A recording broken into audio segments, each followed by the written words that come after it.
There's a small town Saving in New money on Jersey housing right now is where appealing, the typical but home is earning priced less while dealing with 126% unfamiliar weather above conditions what can its own change how the historical move trend feels in line says practice. it should be worth. Some newcomers Not find 12%, themselves adapting not not only to lower 26%, paychecks and steamy summers, 126%, but also to concerns they and rarely it's not considered alone. before, such as tracking Scattered across tropical the storms state, and learning from hurricane crumbling evacuation industrial procedures. cities to some of the most expensive zip codes in America, there are towns where the math simply stops making sense. Places that have crashed before, sometimes 5 or 6 times since the year 2000, and are now sitting further above their sustainable price level than they were the last time they collapsed. New Jersey's statewide housing market, as we've covered before, is scorching hot. But hidden underneath that headline, a very different story is playing out block by block.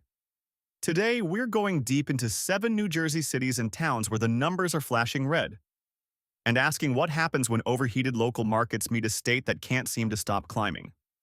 Before we name names, it's worth understanding what actually makes a housing market high risk in the first place, because it's not just about a high price tag. Analysts who study this look at a market's entire pricing history, in this case, 15 years of value data, and calculate a long-term trend line. Essentially, what a town's home prices should look like if they grew at a steady, sustainable pace. Then they check how far current prices have drifted above that line.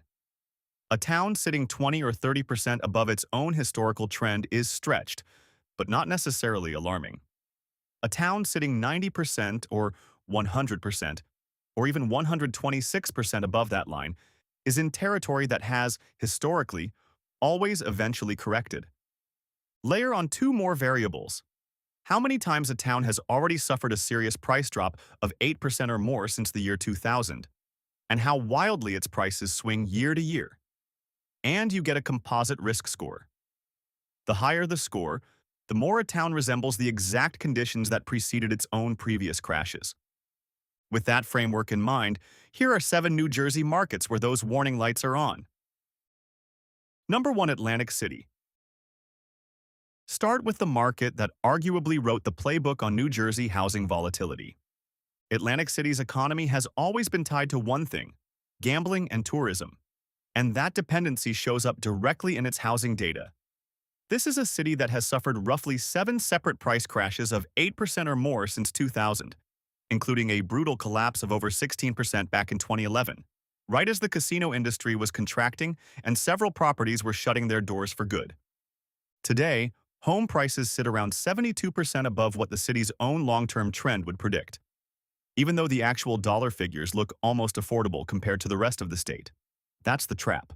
Atlantic City doesn't look expensive on paper, but relative to its own history, it's stretched about as far as it's ever been stretched before a fall. Add persistent unemployment, a shrinking population, and an economy still leaning heavily on one industry, and you have a market where the next downturn in tourism could hit harder than almost anywhere else in the state. Number 2, Camden. Just across the river from Philadelphia sits Camden, a city where the median home costs a fraction of the statewide number, and yet somehow still qualifies as dangerously overvalued. Camden has crashed 4 separate times since 2000, with its worst single decline wiping out nearly 16% of value in 2012, during the depths of the city's fiscal crisis. Today, prices are running close to 76% above the city's sustainable long-term average, proof that even a market with genuinely low sticker prices can be mathematically overextended. The underlying economic picture doesn't offer much reassurance either. Camden continues to struggle with elevated crime rates, population loss, and an employment base concentrated heavily in government and healthcare rather than a diverse private sector. Recent redevelopment efforts near the waterfront and continued proximity to Philadelphia's job market provide some support, but they haven't been enough to erase a decades-long pattern of boom, bust, and boom again. Number 3, Paterson. Paterson tells a different version of the same story. A city trying to hold onto relevance as a former manufacturing hub, while its housing costs quietly detach from what its residents can actually afford. The city's unemployment rate runs more than double the statewide figure, and its median household income sits tens of thousands of dollars below the national number. Yet home values have still climbed to a level that analysts calculate is roughly 86% above what Patterson's own historical trend line would justify. This is a city that has already crashed 3 times since 2000, including a nearly 15% drop during the 2009 financial crisis. And it's now sitting further above sustainable value than it was heading into that collapse. Add in a population that's actually shrinking rather than growing, and a housing stock where the majority of units were built before 1960 and now require expensive upkeep, and you get a market where rising price tags are running dangerously far ahead of the local economy's ability to support them. Number 4. East Orange. If any single city in New Jersey has earned a reputation as a repeat offender, it's East Orange. This Essex County city, just minutes from Newark, has recorded 5 separate price crashes of 8% or more since 2000, more than any other municipality in the state, including a devastating drop of over 19% in 2012. And rather than learning from that pattern, the market has pushed even further past its sustainable ceiling since. Current prices sit nearly 96% above East Orange's own long-term trend. The city has real things going for it: proximity to Newark's job market, an easy commute into Manhattan, and relatively approachable price points compared to its wealthier neighbors.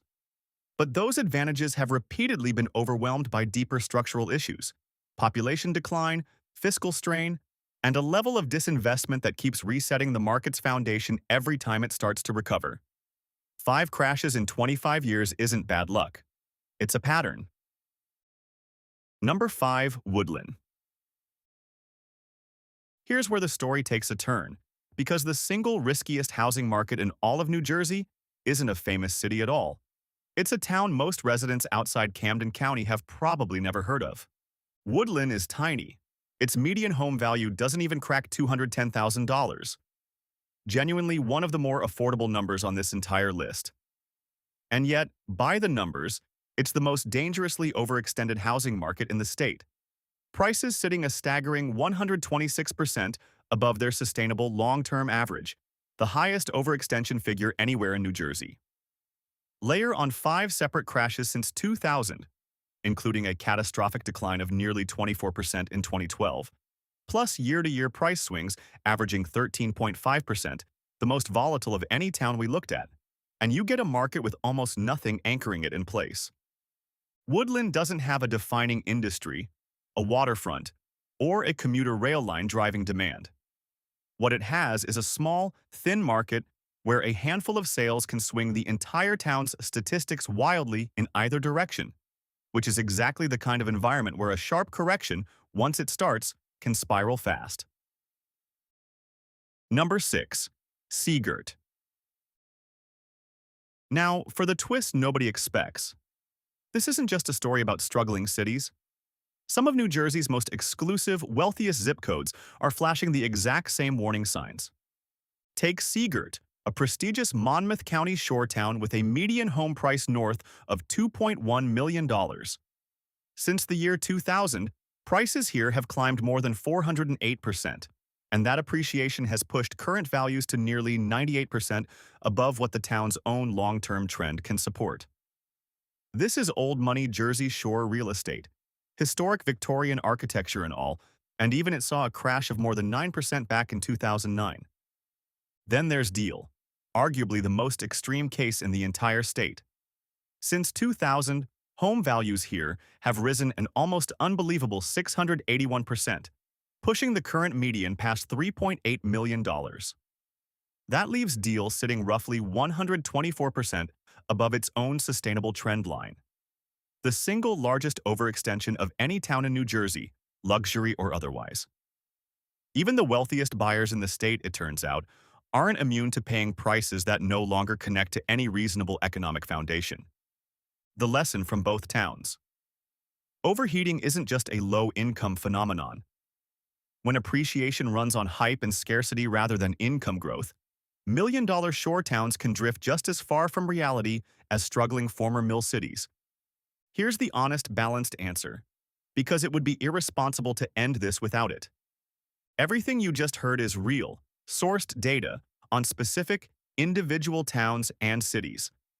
It is not the same thing as a prediction that New Jersey's entire housing market is about to collapse.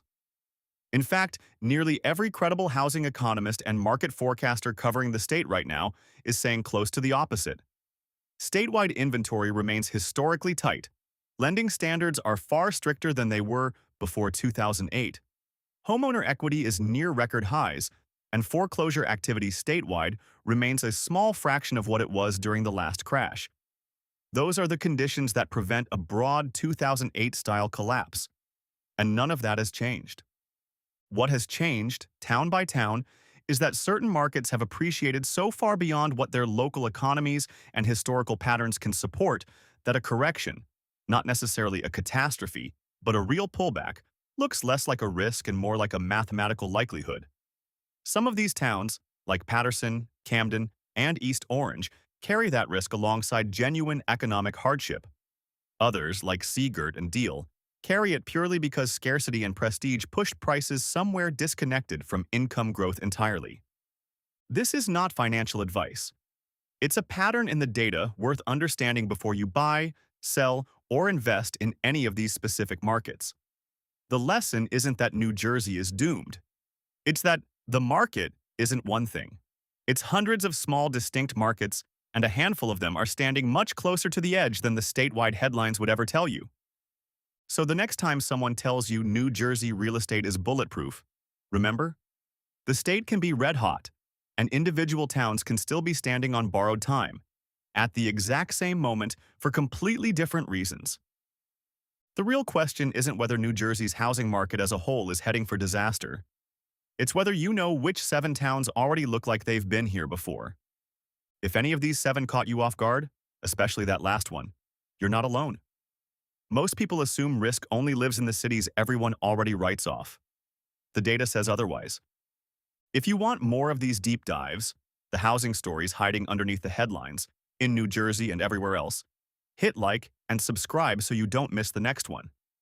This channel is all about finding the numbers nobody else is looking at, and trust me, New Jersey is not the only state with towns like this. One more thing before you go, drop a comment and tell me which of these 7 surprised you the most. Was it a shore town like Deal, sitting on more than $500,000 of pure overvaluation? Or was it Woodland, a town almost nobody outside Camden County had ever heard of, carrying the worst numbers in the entire state? I read every one of them. Thanks for watching. I'll see you in the next one. Make sure to like, comment, and subscribe for more educational content. And as always, thank you so much for watching our videos. See you next time.